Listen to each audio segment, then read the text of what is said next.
These images conceal memories.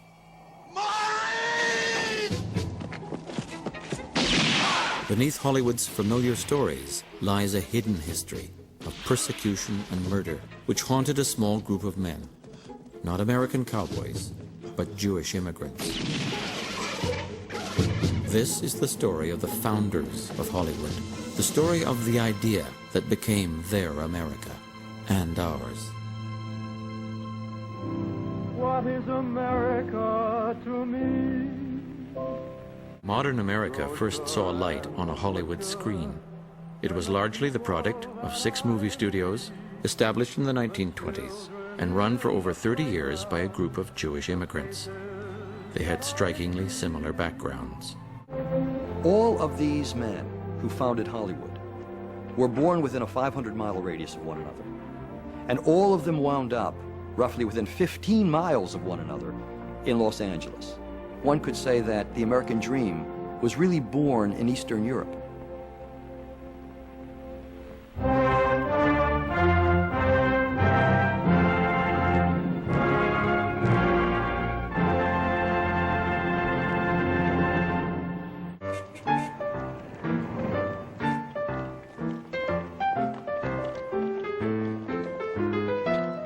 At the turn of the century, movies reflected the vision of America shared by Thomas Edison and the other men who invented the film industry.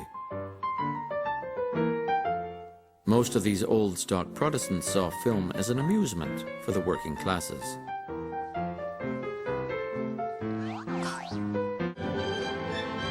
Adolf Zucker believed that to attract the middle class, one had to change not just the theaters, but the films.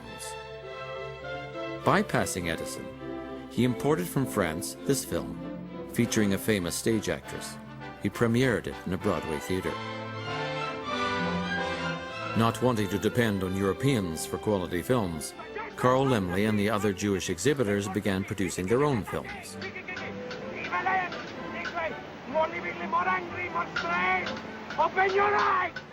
Edison decided that the Jews had overstepped their bounds. To shut them out in 1908, he organized a producers' trust that declared a monopoly on film production in America. 7 years later, Edison's trust would lose its monopoly in the courts. But in 1912, to escape Edison and the goons he sent to enforce his control of the industry, the future moguls headed west to the orange groves of California. Here they found immediate success. Now, why did they move to California? I believe that they went there because California was a raw social environment. And although there was a social system in place, it was nowhere near as sophisticated and nowhere near as entrenched as the social hierarchy in Boston or New York or even Chicago, where these moguls came from. So coming to California, they realized that they could create their own social environment. They could create an empire of their own, not only on screen, but within their own lives and their own social environment. And that's precisely what they did. Following Laemmle by 1920, Harry Cohen, Zucker, Goldwyn, Fox, and Mayer had set up their own studios, golden shtetls, where each was clearly in charge. And these guys were ruthless. They used women. They treated stars brutally sometimes. Why do I run it? Because I got horse sense, goddammit. Showmanship! And also, and I hope Lou told you this, I am bigger and meaner and louder than any other kike in this town. Did you tell him that, Lou? And I don't mean my dick is bigger than yours. It's not a sexual thing, although you're the writer. You know more about that. Coffee?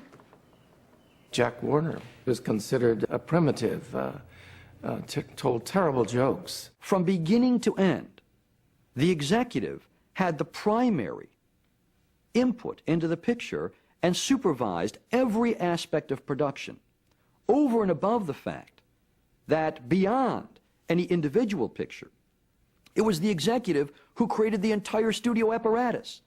Every producer who worked there, every director who worked there, every writer who worked there, and every star who worked there was part of the larger system that was created by the Hollywood Jews. I'm not sure that there was an, quote, American dream before the Jews came to Hollywood and invented it. What you had was a westward movement, and you had the idea of freedom, but you didn't have what we have today, which is a popular culture that creates dreams. That's a dream factory. They created their own America, an America which is not the real America. It's their own version of the real America. But ultimately, this shadow America becomes so popular and so widely disseminated that its images and its values come to devour the real America. And so the grand irony of all of Hollywood is that Americans come to define themselves by the shadow America that was created by Eastern European Jewish immigrants who weren't admitted to the precincts of the real America. In the 1920s and 30s, movie houses became temples of the new Hollywood religion. Jewish values made kitsch. 75% of all Americans went to the movies at least once a week. This kind of movie-going was religious because it had to do with worship. It had to do with the screen being larger than you were, and you being in awe of what you were looking at, and feeling a certain reverence for it. And so there was, maybe you could say, a bogus spirituality, but it was a spirituality still that was believed in. Actors became the gods and goddesses of the new American religion. Innovation getting cheerfully mobbed. It's frenzied friendship, frantic fandom. Here she comes, the star. And where there are new gods, there must be new idols. So the studio heads began a movie guild with the lofty title of the Academy of Motion Picture Arts and Sciences. It was Mayer's brilliant idea to create the Oscars, where the movie moguls could honor themselves by giving each other awards. In this way, they went from being a group of immigrant Jews to award-winning American producers.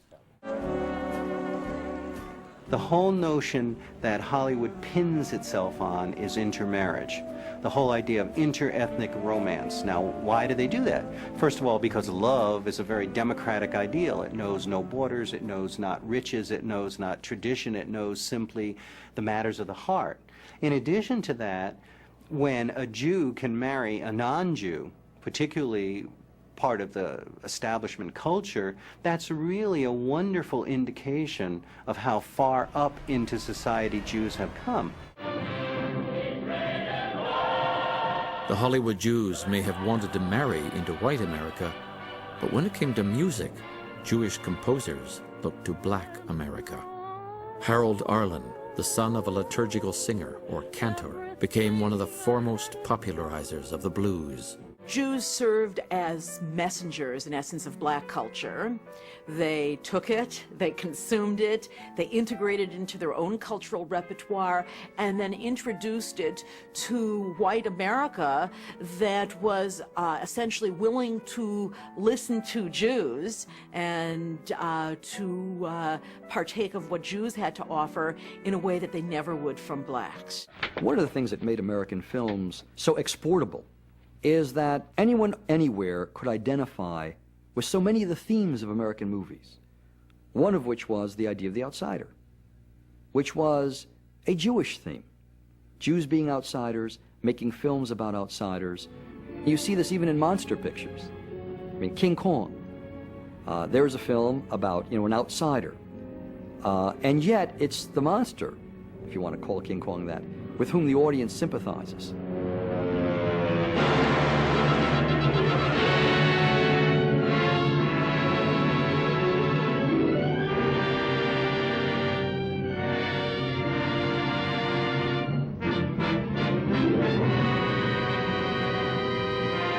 Carl Laemmle was an outsider.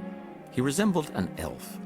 Not surprisingly, Universal's films often championed marginal beings who were persecuted like the Jews of Europe.